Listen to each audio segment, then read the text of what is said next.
Now, I don't know if y'all heard about Miss Gina. You know Jherri's cousin? Yeah. Now, she is the new hottest thing on the block. And let me tell you, Jherri will let you take him out for like $8 on a date, but Miss Gina is saying $950. No, $950 just to take her out. So in this video, I am going to be comparing the differences between the Jheri curl and the Gina curl. I hope you enjoy. This is a channel that celebrates the woman who enjoys wearing her hair in its natural state, unaltered by chemicals that are designed to change that curl pattern. So this by no means is a way to convert people to doing a chemical process. I prefer this to be a little bit more of a journalistic take, just to scratch my own itch about Jheri curls and Gina curls and provide you a little bit of history as well as the differences between the two. So what is a Jheri curl? In my definition, it's when you take hair in its natural state, you chemically process it so that it is straightened, and then you curl it with some perm rods using some kind of activation fluid, therefore leaving a wet, glossy, curly appearance that is very different than the hair that you started out with. Now, the Jheri curl gets its name from an Irish-American man named Jerry Redding, who founded Nexus, the hair care company, in 1979. But it was an adaptation of the California curl that was created by Willie Morrow, who really wanted to give kinky hair the wet look. Now, this process was pretty expensive, and a lot of celebrities were the only ones that would have access to this process. It was pretty labor intensive, and you might really recognize this from celebrities like Michael Jackson and the Thriller album, as well as Just Let Your Soul Glow. You guys know Coming to America? Daryl Jenks, played by Eric LaSalle. Now, even though the Jheri curl was popularized by celebrities, it really didn't have its big boom until Comer Cottrell made these $8 curly kits that made it completely accessible to just about anyone. And let me tell you, people bought it, okay? It was like the #1 hairstyle in the 80s, and that company went from making $1 million in a year to making $10 million in 6 months. Oh, it was popular. Now, there have been a variety of variations of this, from the wave Nuvro, which I have had in my younger years, as well as the perm that Caucasians would use. My mother was a cosmetologist, and she would do a lot of perms in the 80s and the early 90s on Caucasian hair. And it was completely popular until it kind of died down in like the 2000s, okay? So we know about the Jheri curl and the perms. Now, the visuals I'm going to be pulling for commentary are mainly from the TikTok channels of Ace of Ashanti and the Gina Curl, who both have professional salons in which they give a lot of tips and tricks about the Gina Curl, some with the Jheri curl, and many other things. So I highly recommend that you check out their TikTok accounts. I will link them down below. I also watch a very comprehensive video from, let me see what their YouTube channel is called, Gina Curl / Hair Talents YouTube channel, which I will link down below. And I've compiled this information from various articles, blogs, videos, and I'm just going to tell you what I know. Now let's get into this Gina curl. Now, it is an adaptation of the Jheri curl and is created by Miss Gina Rivera. And it is made to be gentler on the hair and the scalp while still giving you that permanent curl look. She has her own hair salon called Hair's Talent, and she offers like a lot of training to hairstylists across the world. People come from all over to learn how to do the Gina curl. So it's a 3-step process. The first, I'm gonna read it. The first step uses a thioglycolate to soften and break down the bonds of the hair.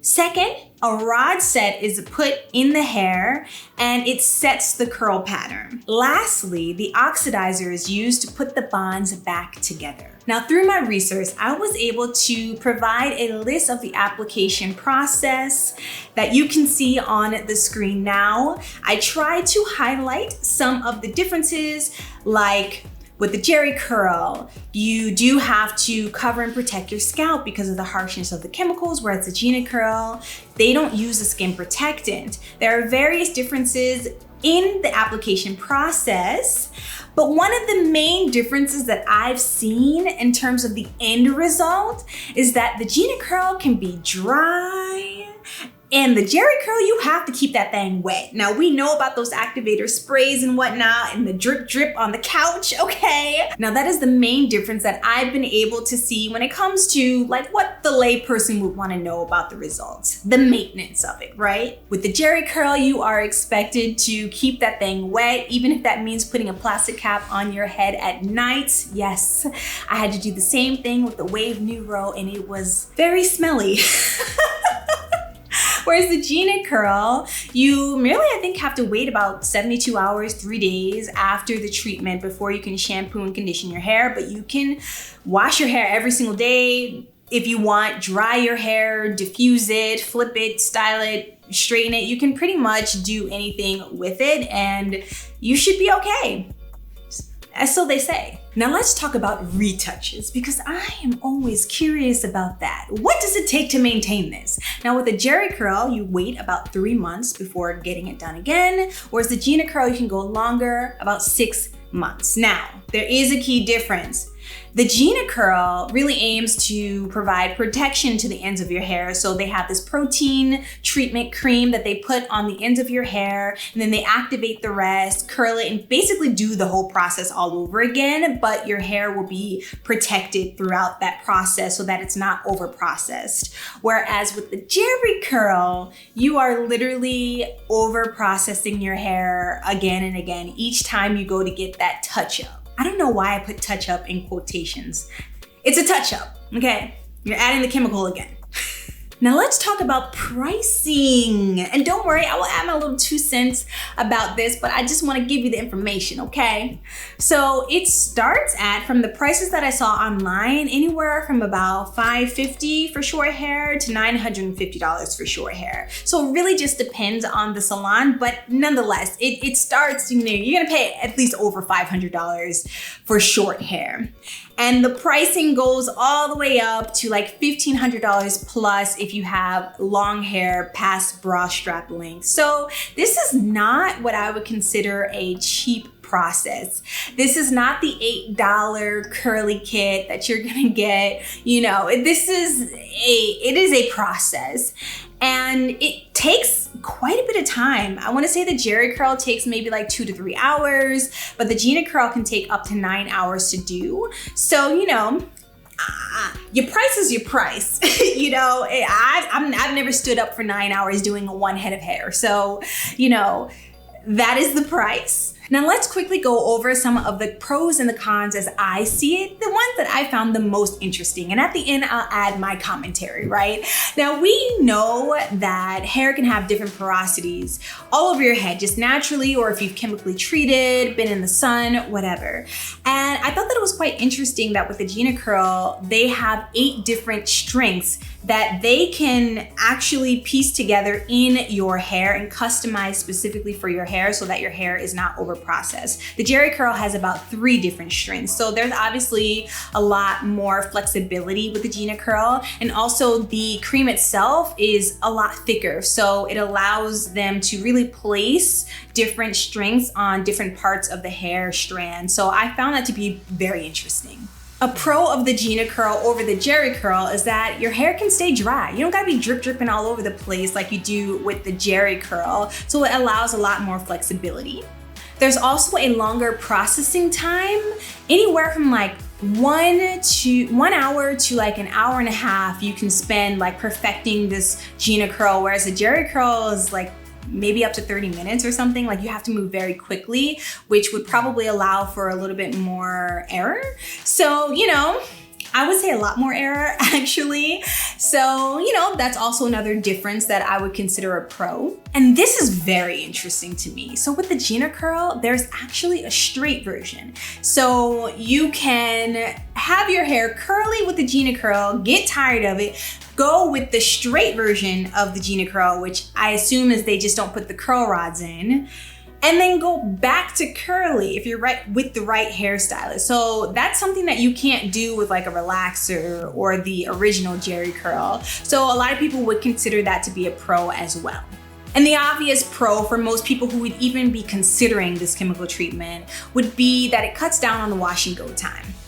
Hop in the shower, wash it, style it, you're out the door. Now let's move on to the cons. Now the cons is one of the obvious ones, right? The price. It's pretty pricey and not everyone has that price range in their budget. I'm sure some people would think that it's very, very worth it for it, you know, but it's pricey. This is not, we're not talking an $8 curly kit here. We're talking like an actual investment and something that has to get done over and over again to maintain those results, just like any other chemical treatment. Another con is that your hair will perpetually be in this transitioning state as it grows out. And how, you know, hard that line of demarcation would be for you really depends on your hair texture, density, all the things. For example, I have 4C hair, and I know that the looser of the curl that I would get doing a Gina Curl, the harder it's going to be to sort of maintain the differences of the textures. And I'd even seen a video or heard a woman talking on TikTok about her having 4C hair and how she actually had to go and get a tighter curl the next time she went to get her retouch for the Gina Curl, because she said she's not gonna front. Dealing with those two textures is a chore. So I really appreciated her transparency. I really just think that it depends on the texture of your hair and the curl looseness or tightness that you end up getting. But either way, you're gonna be dealing with those two textures, okay? You're gonna be dealing with it. Number 3, there's a lot less access to hairstylists that are seasoned in how to do the Gina Curl. It's very much like, you know, getting the wash and go, like the proper way that, you know, a lot of these hairstylists say, where if you go to a specialist, it's going to cost and you may have to travel to another state. So the Gina Curl is not really that accessible. Like I can't go down the street and be like, can you give me the Gina Curl? You have to really be like licensed and really know what you're doing. And I would recommend anyone who was thinking about doing anything like this, like make sure you go to a professional. It looks pretty intensive, and you know, when you're dealing with chemicals, you can always mess it up. And the obvious con for me is, I mean, it's a chemical. At the end of the day, it is a chemical. And, you know, no matter how you slice it, it is going to be weakening your hair. I mean, there's a process in the Gina Curl where, you know, it's taking apart the bonds of your hair and then it's supposed to restructure that bond. But at the end of the day, like your hair is still altered. It is not virgin hair anymore. And, you know, everyone's hair will react very differently to that. Now, my personal thoughts. Look, at the end of the day, it's still a chemical, okay? I personally feel that everyone looks better with their natural hair.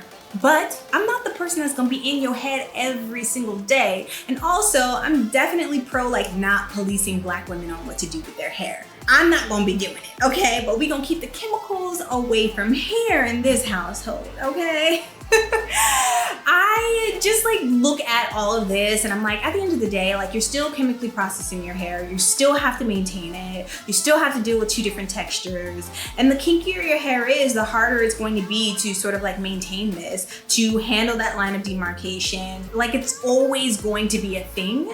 Now, there are so many different reasons that someone would get a chemical treatment like this. People have illnesses, people have different, you know, levels of being able to maintain things. Sometimes people just like something else. And I totally get that. I can respect that, but it ain't for me. It ain't for me. Every time I see it, I just think, like, I've never touched it, so I don't know, but I just think like, I just remember what relaxed hair felt like. And it is not for me. But you know, if you are thinking about getting this chemical treatment, definitely go to a professional, because this looks like something that you can mess up real quick.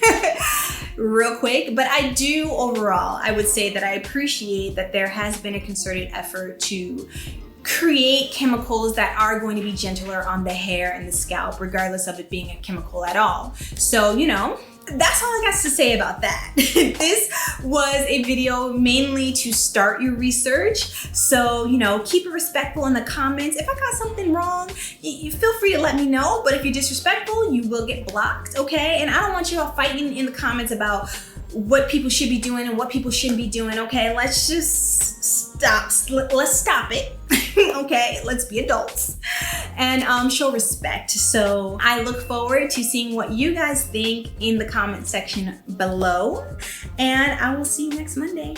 Bye.